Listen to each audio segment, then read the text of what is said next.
Good evening, everybody. Welcome to this edition again of What He Said with Kevin Walker. Of course, I am Kevin Walker, your host for this evening. Joining me this evening, longtime friend, good friend, my man, Churchill Williams. What's up, Church?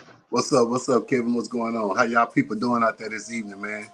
Glad to be here on the What He Said podcast with Mr. Kevin Walker. And also glad to know that it's people out there tuning in. And for the people that, tuning in to listen, appreciate y'all. Y'all could be anywhere doing anything. You know, the Astros playing tonight. And I know you might got that on at the same time, but, we're going to try to occupy you, entertain you, for this time that we got with you.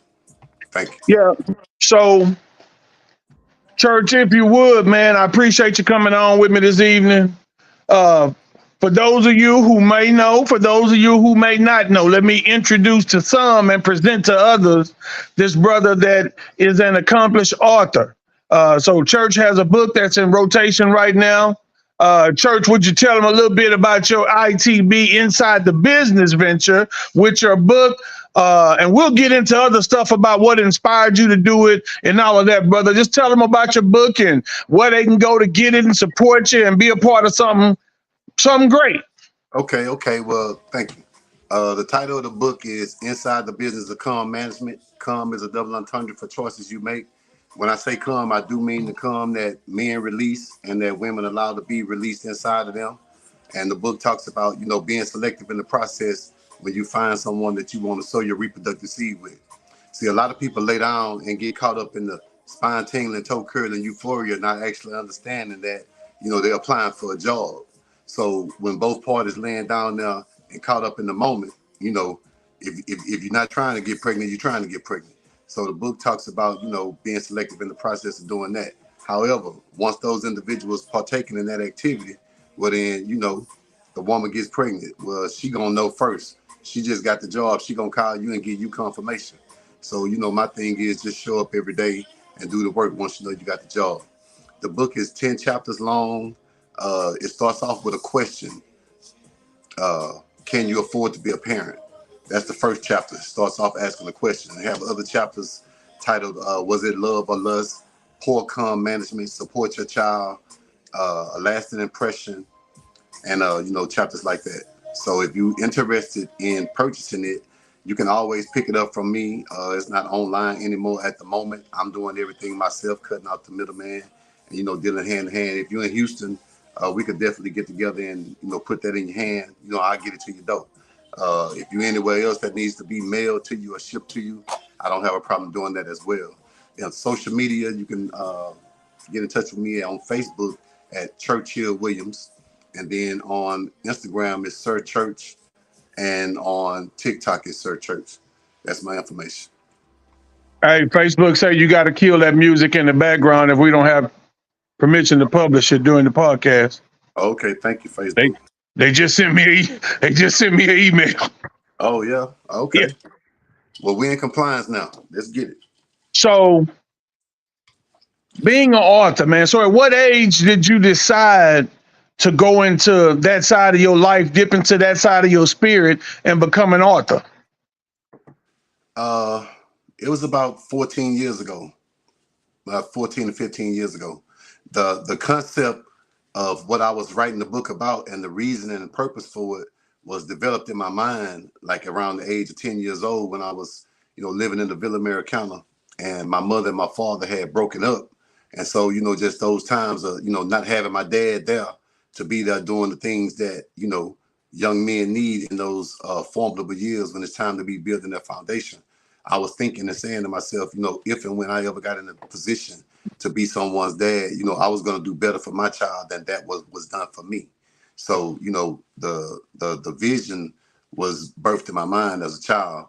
But once I became a parent, I decided to write the book because, as a parent, you take time, molding your child, downloading, imputing, and instilling things into them, what the way you would want them to be, trying to raise them, not letting them grow up and be a weed. So, over time, hearing the same voice all of the time, it could be stale. So I said, well, I'll write a book and then, he could read the book. And then some point down the line, he'll come to me and ask questions about it because he's going to be facing these things that's inside the book in his life.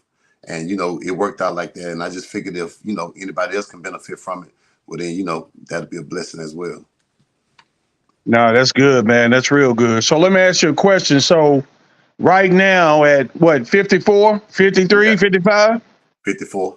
54, at 54 years old, if you could talk to 21-year-old Churchill Williams, what would you tell 21-year-old Churchill Williams? At 21, I would tell him for the choices that you've already made in life and the business that came with it, you already know that you don't want to repeat those situations. So you need to, get yourself on the right train and the right track to make sure you headed in the right direction so that you don't fall back into those situations. When I say those situations, I mean that the life sort of like what I was living prior to 21 years old, which was, outside of what I was raised and what I was taught to do. But, at some point, feel like, well, then I'm gonna make a chance and I'm gonna take a choice and I'm gonna go out there and get something. So I did that, and then, went through all of the baggage and everything that come along with that. And I would tell myself, not to go back and do that again. And I didn't. Yeah, yeah. Church having some internet issues. All right. Can you hear me? Yeah, I can hear you. You're chopping up on me.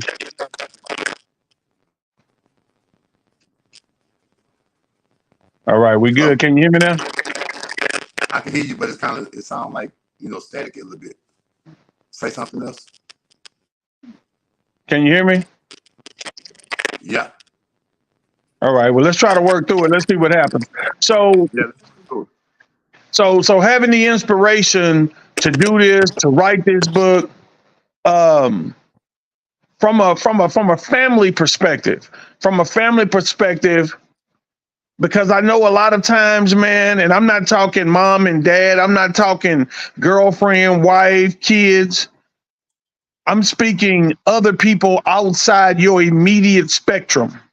Like what type of support? Because it's like people who say, "Oh, I want to go start a business. Oh, I want to go be a rapper. Oh, I want to go do this." What kind of support, man? When you said, "Hey, I'm gonna step out on faith and I'm gonna write this book because I got a story to tell," man, how did people look at you? What kind of encouragement or what kind of discouragement did you get? I didn't get any discouragement from anybody. And how people looked at it, I didn't really concern myself.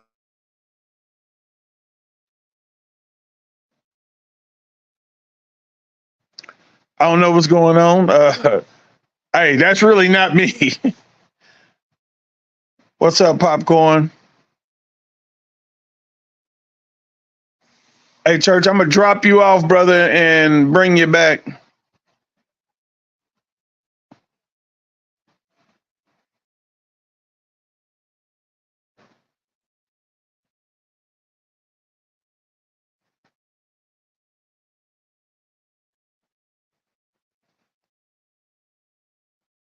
All right, y'all. Sorry about that. I don't know. Churchill having some internet issues. Not me. It's really not me. I promise it's not me.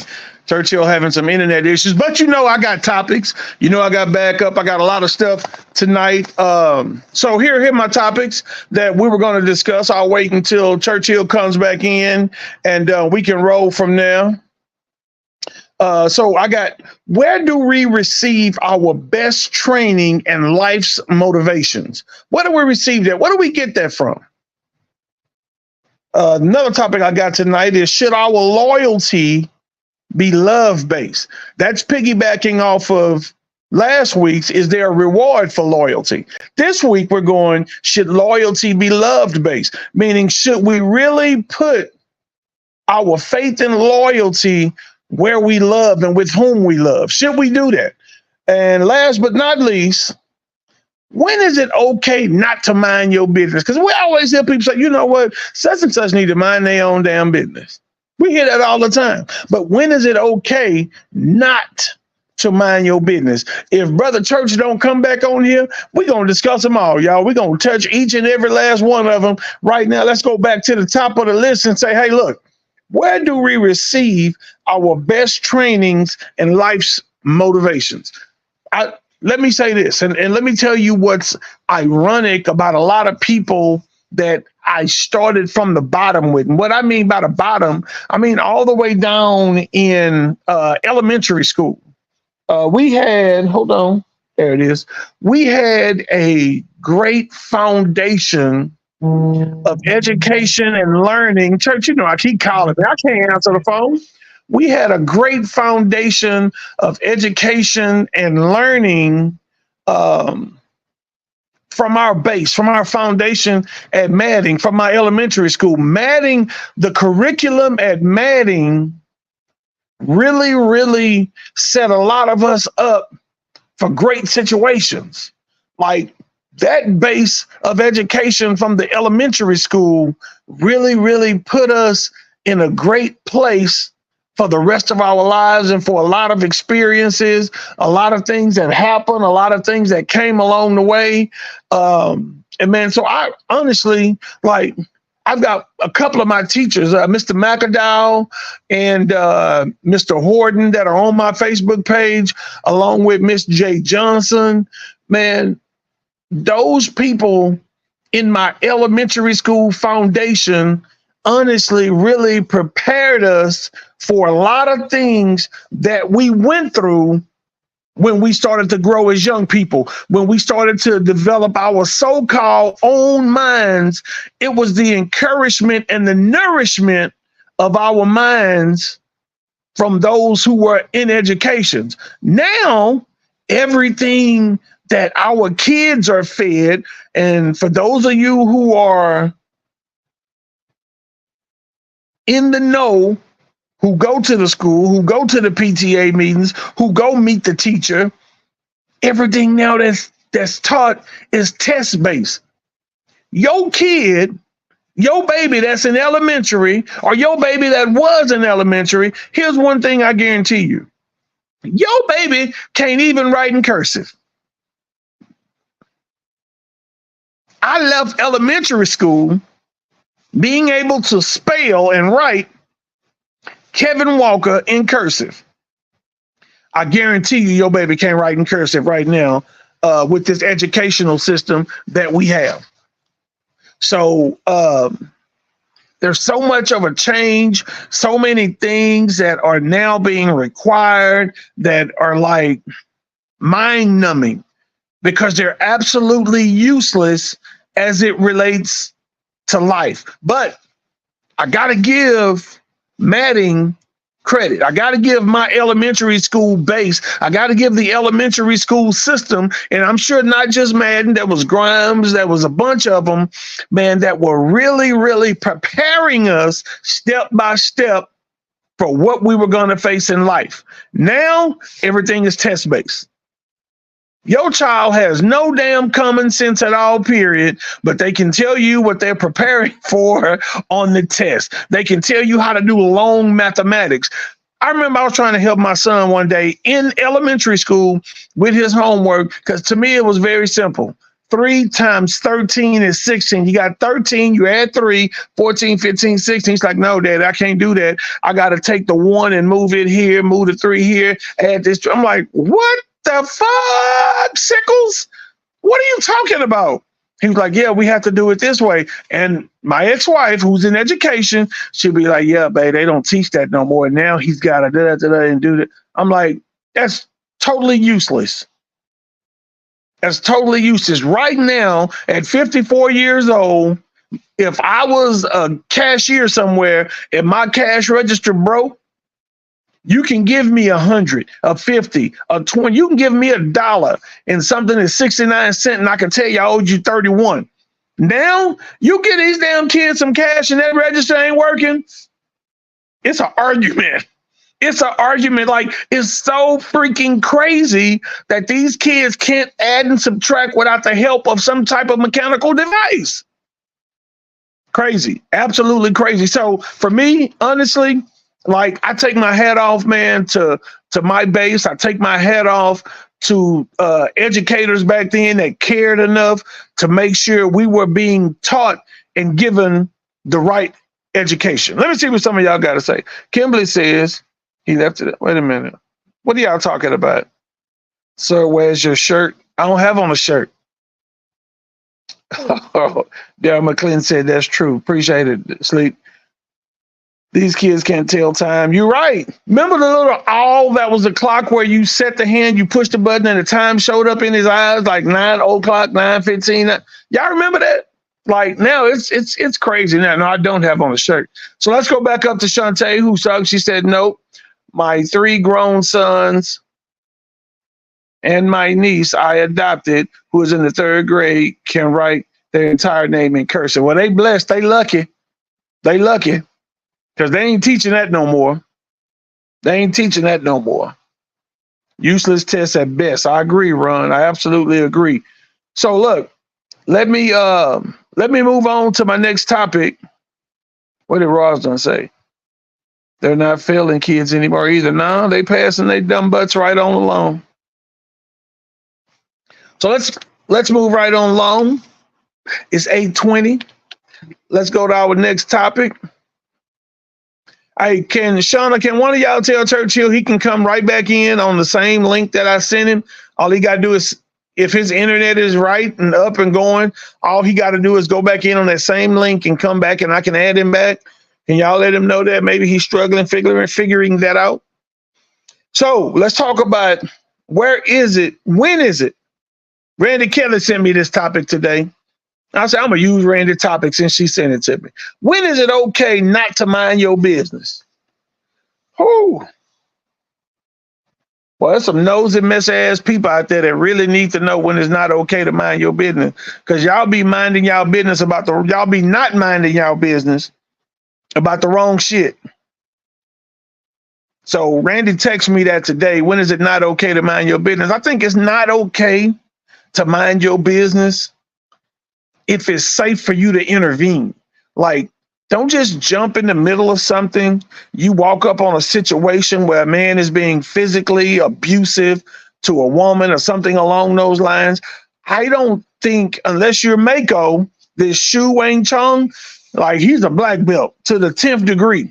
So I think it's safe for him to walk up and intervene, because he probably can disarm a man. But for those of us, we shouldn't be walking up on people with weapons.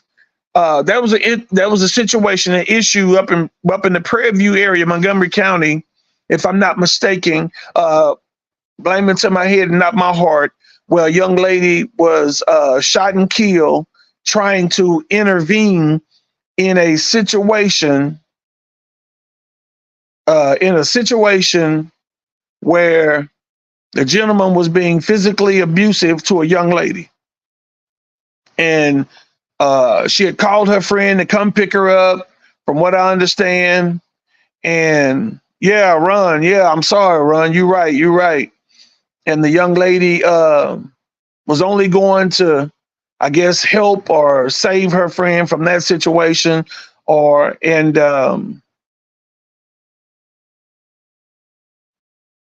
No, that was a different situation in spring. I know the situation you're talking in spring. And she was murdered. The young lady was murdered. There's Churchill. Damn it. He fixed his internet, y'all. Man, y'all forgive me, man. My phone was ringing. I hope don't nobody else call me. And just so crazy, this other crazy man, right before I got on here with Kevin, man, put me in a 20-person group text. Please, never. It's too much. So let's talk about it, brother. Let's go backwards a little bit to where we were at the time we were interrupted. And just talk about your inspiration again for wanting to write the book. Let me, we can recant some of the stuff. Let's talk about your inspiration for wanting to write and what inspired you to want to be an author. Because, I mean, let's be real. Not every young brother in the hood is growing up saying, I want to be an author. And not saying that you even grew up saying it, but you did it.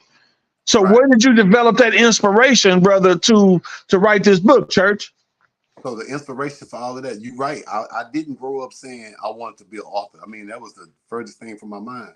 But like it was just the inspiration came from when I became a parent and just wanted to like leave something for my son that uh would be different than our, regular conversations that can, at some point they could get stale because you've been hearing this same voice all your life and you've been dealing and interacting with this person all your life. So as you growing up and getting older and start coming into your own, and then your parenting situation might change from a dictatorship to a consultant.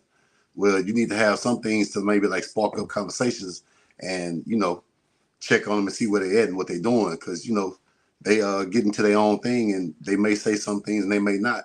But, right now he's 20 years old and I know that he has read it like 4 times. So in 20 years, since the time the book was written, he read it 4 times and he said it was different every time because he living a different life. It's a different stage of his life every time he read it. And through his observation of seeing his friends and people around him and people that he knows that he went to school with, I was already telling him like everybody not going to make it to this point or this point, freely without, carrying some baggage along the way, meaning having kids or, going to jail or, doing something to disqualify themselves from, possibly the best situation. And I just want to write that so that he could read it and then he'd come back and we talk about it. And that sparks open. If he asks one question, well, then that sparks up a conversation and then I just carry on with that.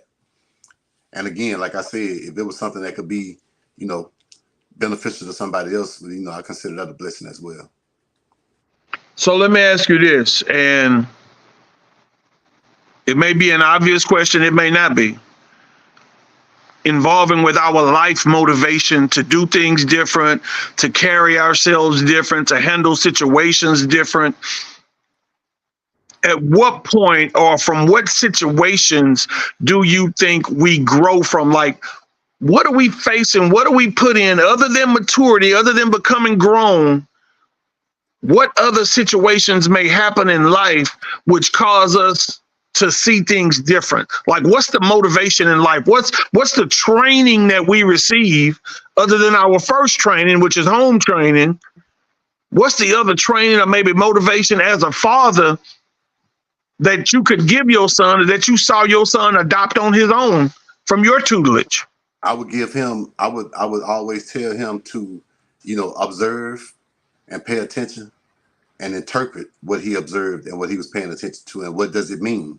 So when we have conversations like that with him being from the suburbs and me being from out here, I would tell him like, when he would come out here on the weekends or come to the barbershop and be out there, I would be like, see, the stuff y'all doing out there in the suburbs is different than out here. These people is really from the hood. They sag and look different than when y'all do it.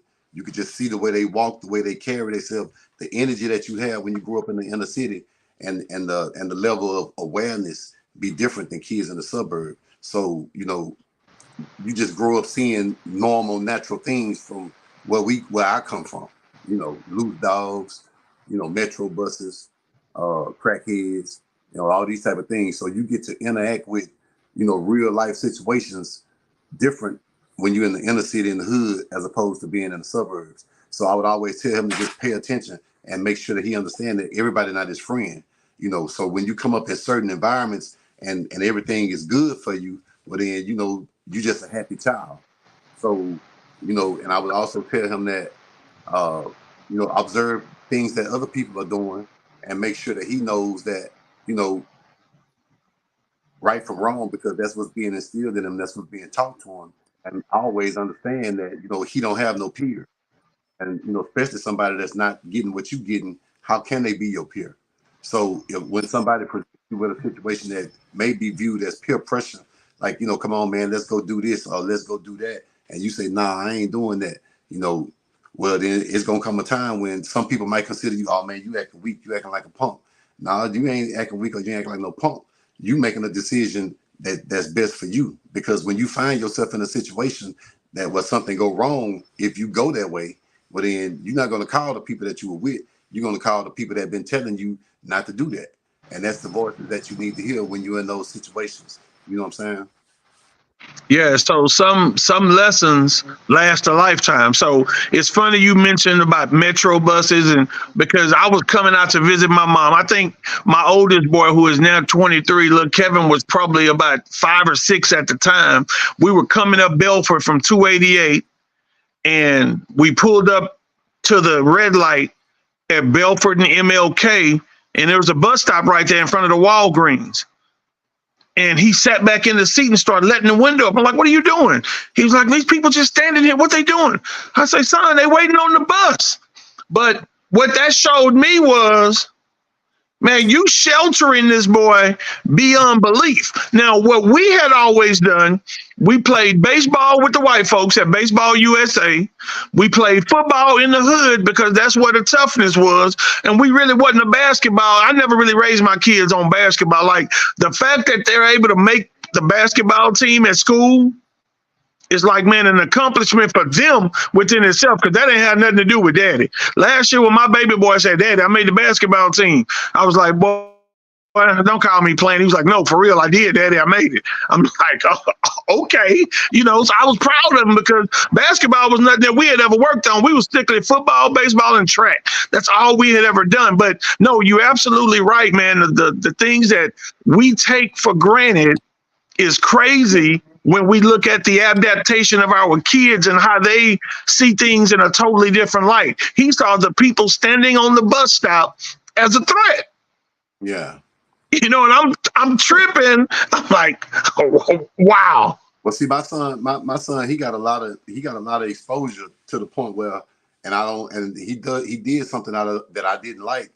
He was on a podcast in Missouri when he was going to school out there, and he told the people on the podcast that he was from South Park. He didn't say he was from where he from. I said, you not from no goddamn South Park. You from Stafford. You're not from South Park. I'm from South Park. You're not from South Park, and it's a difference. And so, he got a dad that grew up in the hood and a mom that grew up in the suburbs, and he grew up in the suburbs. So he got I guess the best of both worlds, if you would say that. But mine is natural and organic, and his is a download. Yeah, well, I'll say this. I know we try to create that separation and that divide. I think the only difference, honestly, between suburb kids and hood kids is like the level of income from a parenting perspective. Because, man, it's the same crimes in the suburbs that's happening in the hood in some situations, even at a greater rate. I mean, you can't escape the activity at all. I didn't think that, but the kids out here in South Park is they different. I mean, it's different than a kid in the suburb. See, I be feeling like them suburb kids, they might be playing like that. These boys out here where we from, they really about that. You know what I mean? And if you find yourself in a situation where, you need to show that, well then I don't know what's gonna happen. I don't know. Yeah, no, I get what you're saying with that, that they live in a totally different life, so to speak. Yeah.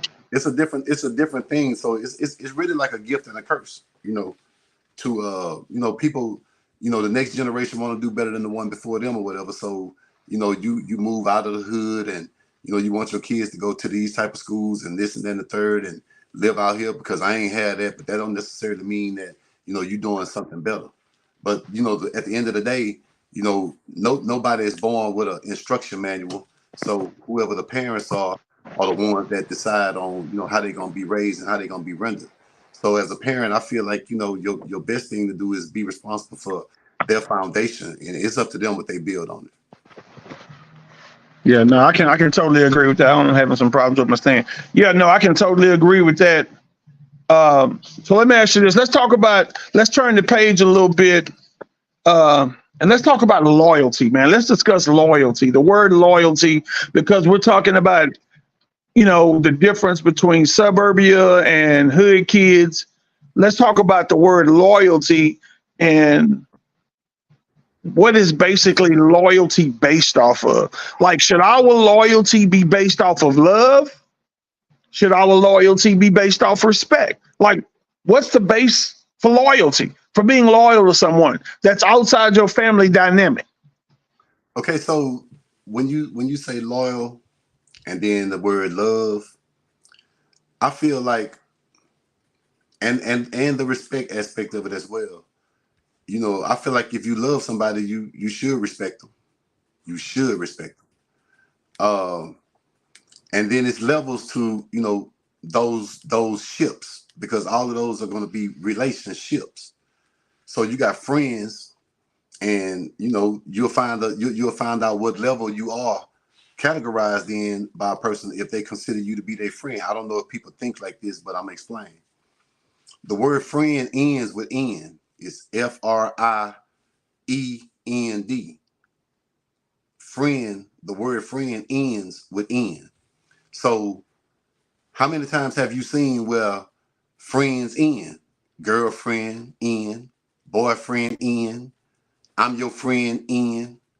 But then that's a level, because sometimes people outgrow each other and grow into different directions. Now that's a level.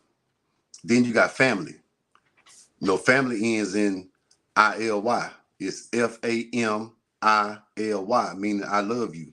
So if you love somebody and you consider them family due to your relationship being time tested, and it's been faced with different situations, well then you'll know if you have a level of love for a certain individual, whether it's male or female, or if it's a female that you active with, or it's a female you ain't never touched before. You could just love a person just because of the person that they are and the person that they are to you in your life.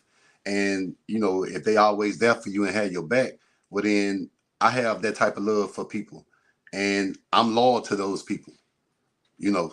So I guess at the end of the day, I guess I would just say it's really situational, because Yeah, I got partners that I have from a long time ago, friends that I grew up with, guys that I grew up with, and we have bonds that's pretty. I feel like are pretty much unbreakable. You know. yeah, partners in and OTNAS. Oh, that nigga ain't shit. Yeah, Since yeah, since you put in the ILY means I love you, partner yeah. OTNAS. Oh, that nigga ain't shit. That's a good one. That's a good one. That's another level. So Yeah, so so so partner will come before friend, and friend come before family, and then yeah, you got the level where it be like that's just a nigga I know. yeah. Exactly, You know what I'm exactly. saying? So it's all different things, but in every situation, I'm a respectful person, so I'm gonna be respectful. You know what I mean? Yeah, yeah. And So and then like in those interactions, you could turn from a partner to a friend to family. It's levels to go up to. yeah, maybe husband should have been spelled HUSBEND for all Right, these divorces and shit. A right. nigga be No shit. Yeah, because I found out myself that forever had an expiration date. yeah, yeah, yeah. Yeah, they need to change the name, to change the spelling of that. We need to So, do that. HUSBEND. It need to go in N for some so people, but for some people, they hanging on in there, and that's good. no, that's a great thing, man. That's a That's a great great thing. thing.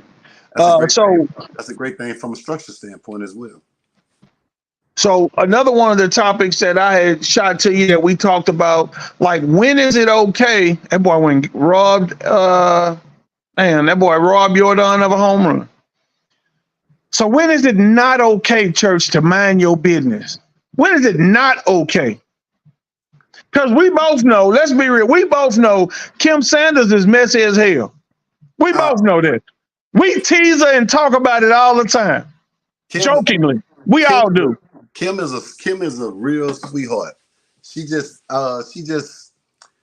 those I feel like those things like that, when she's displaying that part of her character, just be her just entertaining herself, just passing time. That's what I really think. Cause So I when don't is it feel not I don't I okay don't though? I don't feel like I don't feel she have no ill will. Maybe she be doing whatever she do from love. I don't know. Now But she entertaining as hell to me though. she just silly. I just like laughing at her ass. I'll be like, Kim, really? That's the So, that's that's the missus, right? huh?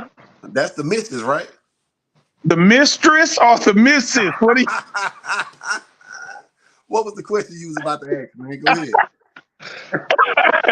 When is it not okay to mind your business? That boy slicker than a wet fish, boy. When is it not okay to mind your business? Well, it all depends on if it's your business. Because when I say that, I mean so something like, okay, I feel like the only things that we have in the world that belong to us are the people that created us, which would be our mothers, my mother and our father, our parents, right? The only thing that belong to us and the people that we created. So as far as those people are concerned, I would consider that my business. My dad already passed, and I have my mom. That's my business. My son, that's my business. Everything else is interchangeable. So if something was going on with my son, and I know that I've seen way farther down the road due to my level of experience than he's experienced yet, I got to get in there and do that. You know, because like I said, when I was raising him as a parent, it was pretty much a dictatorship. Well, then I felt like once he got 18 and reached some level of slight maturity, not grown, but a budding adult showing progress, you know, over time, that I went from being a dictator to a consultant. So when we were faced with situations, I would be telling him what I want him to do, hoping that he agrees with it and goes along their way. So if he doesn't and he does something else, you know, well then I'm gonna have to put a little more pressure on it. But when we having those type of situations, he see it my way and he go along with it. So, but it's just kind of like a different approach than when he was a child, because you know he's older now. So that's my business. I'm getting in that. Certain things, I mean, like if I seen a friend of mine that's married, and I saw the husband out cheating or I saw the wife out cheating, I was just making my point to make sure that that individual sees me and know that I see them, but I wouldn't go say nothing because I wouldn't want to be the author of no confusion. So I think it's to me everything is situational because you can I don't feel like you could just say what you gonna do in this situation until you in the situation and Until then you're in it, yeah. I you know agree. I agree. I got a friend of mine like a little brother. Uh, his girlfriend was out with another nigga dressed alike at Swagger.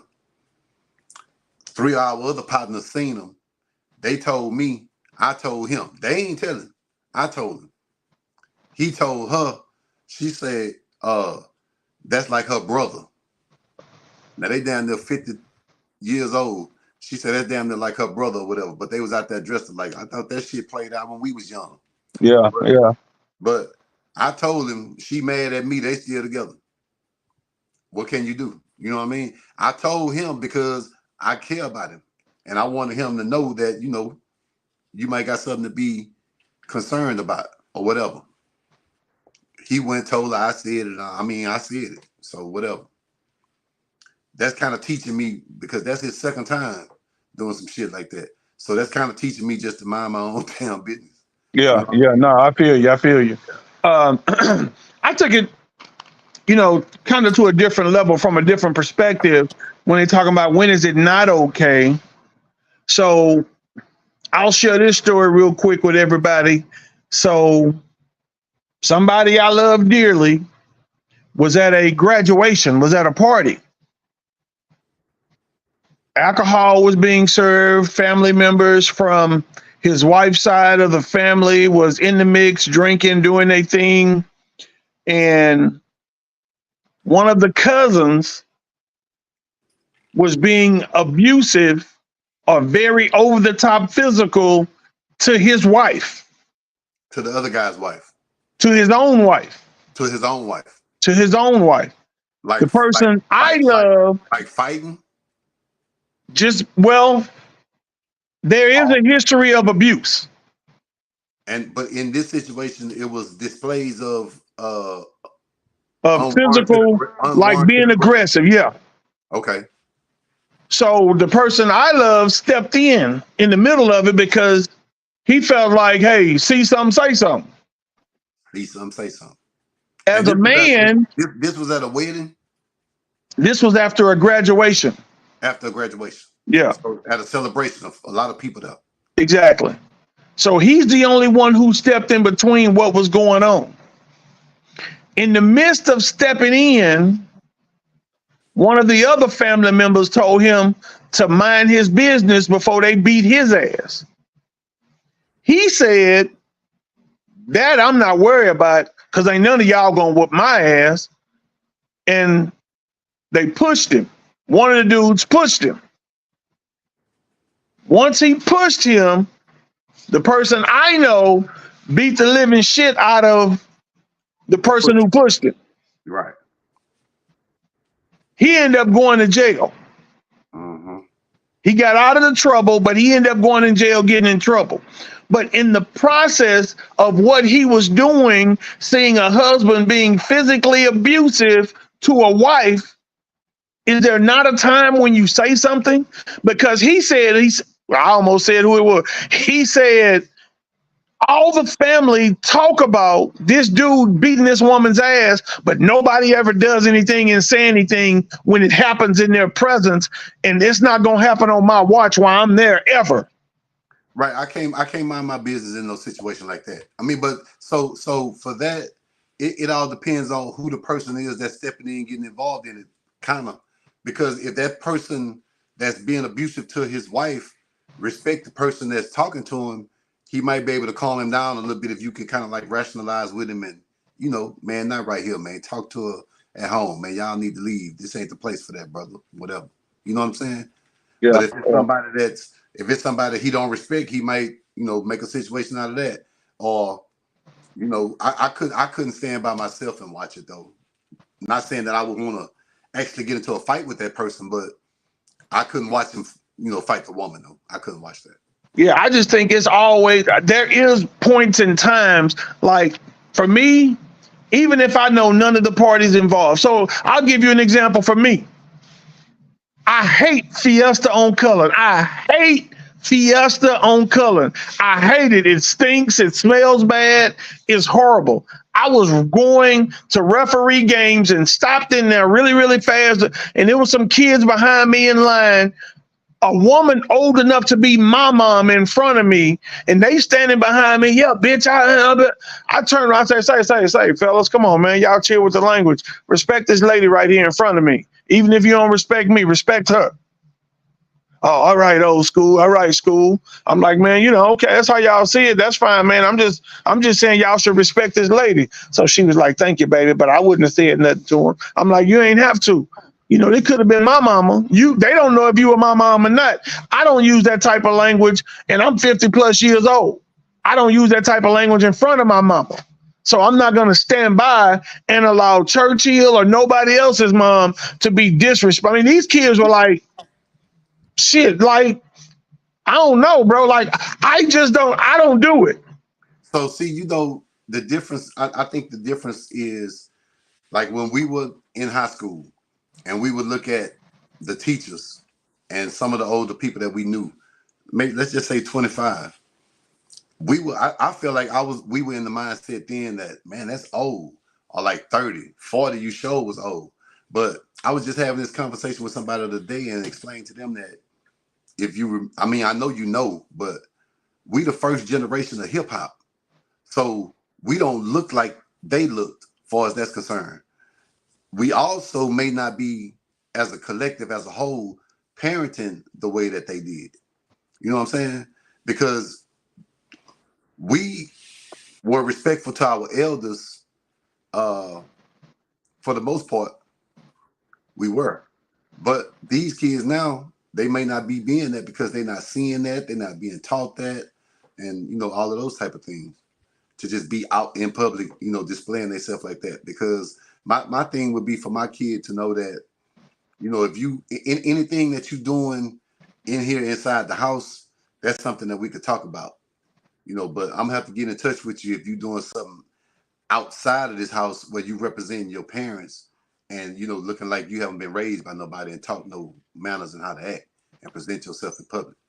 Man, when we talk about respect and presenting ourselves appropriately in certain situations in life, I'll tell you, for me, honestly, what was earth shattering was about a year and a half ago. So my baby boy had went to a retreat in the summer for 2 weeks. And when he came back, I was like, man, how was it? He was like, oh, Daddy, it was cool. You know, I was like, okay, well, what all happened? He telling me, giving me the logistics of what went on and what happened. I was like, so what did you gather from it? He was like, man, I just know I want to go to heaven when I die. I was like, I said, from the trip. I said, that's what I asked. I say, so you got that from the trip? He was like, no, you know, we was raised in the church. You know, we always went to church and stuff. I was like, yeah.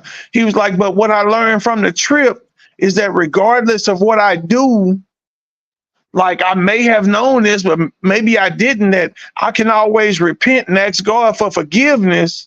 He was like, I just know I'm going to just try to live my life right every day so I don't ever have to repent and I can go to heaven. Like as a daddy, to hear my baby boy say that, like it made me feel good. So yesterday, I wish my son would find how to say those type of words.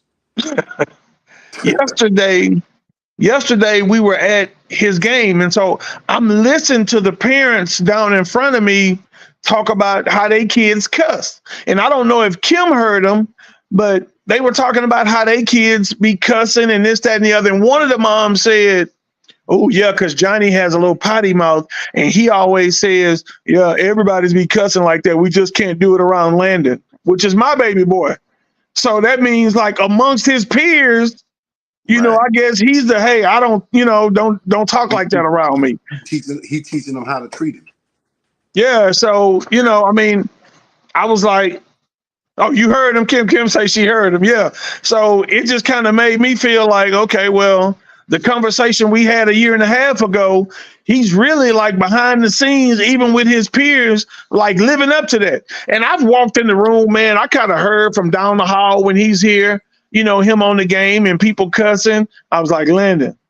He was like, I know, I'm finna say something. I'm finna tell him.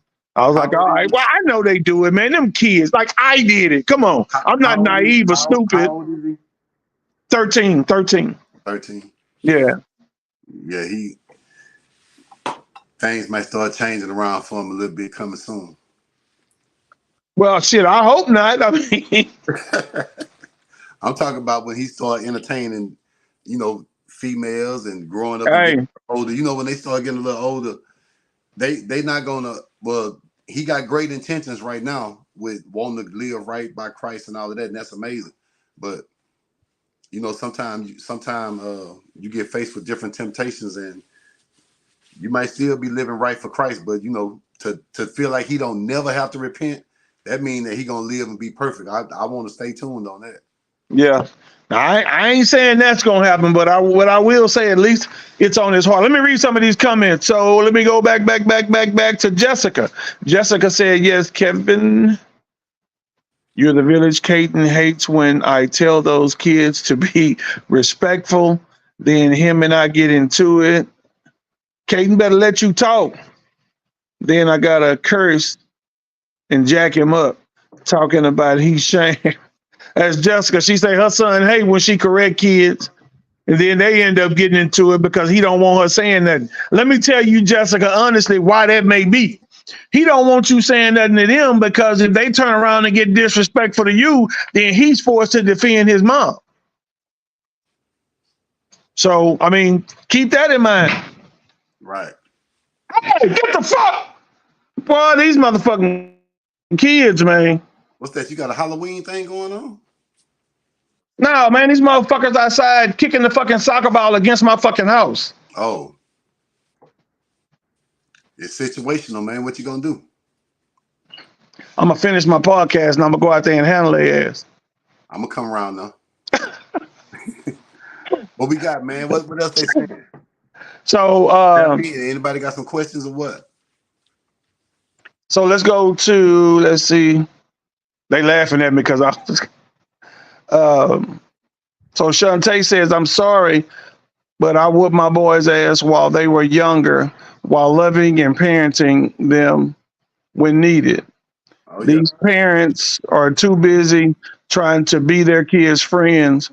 I'm your mom, not your friend. Well, let me say this, and I don't know Churchill's situation with his son. I'm going to tell you my situation. For me, as a man and as a daddy, my son now, my oldest boy is 23. I've never, ever, not one day in life, I take that back. I'm sorry, I lied. One day in high school when Kevin was in the ninth grade, I had to put my hands on him once. And that's because somebody was jacking with him and he wouldn't stop when the adults got involved. He was still trying to go. And like I was trying to explain to him, it don't matter what happened before the adults showed up. Once the adults came into the room or came into the situation, all the bullshit go out the window. You stop on their command. Now, if he's still swinging on you, I ain't saying get your ass whooped. But if they're breaking y'all up and telling y'all to chill, you need to chill. Right. And the fact that he didn't do that, that set me off in the moment because I felt like he was being disrespectful. So one time in 23 years as a daddy, now, you know, I'm talking about as a baby where you pop them. I ain't talking about that. I'm talking when they had their own right mind and they was old enough to know better and do better. Just that one time we had a situation and we never had nothing else. Okay, so me and Blake never had a situation where I had to actually put my hands on him. But growing up, I think I might have whipped him maybe 3 or 4 times, no more than 5. And I can't remember 4 and 5. And my thing was, I feel like I can communicate with him good enough to make him understand through conversation, you know, what's right and wrong and what he need to be doing as opposed to what he don't need to be doing. So it will be times, of course, you know, he's an active little boy growing up. He would, you know, step outside the lines and, you know, go his own way or do something sometime. And it would be a conversation, but I did it like baseball. So if it was a conversation or something that happened at home, that's strike 1. That's something like that happened again, that's strike 2. If he did something at that school, well then that's strike 3. I had to get you for that. So that's how that pretty much was. Yeah. Man, Because Church, I before did we like my go, we got about 5 minutes left in the show, bro. Before we go, do me a huge favor. Tell everybody again the name of your book, how they can get it, how okay. that all works. The name of the book is Inside the Business of C.U.M Management. C.U.M is a double entendre for choices you make. Hold on 1 second. Let me grab it right quick. All right. That's Inside the Business, ITB, choices you make. Churchill Williams is the author.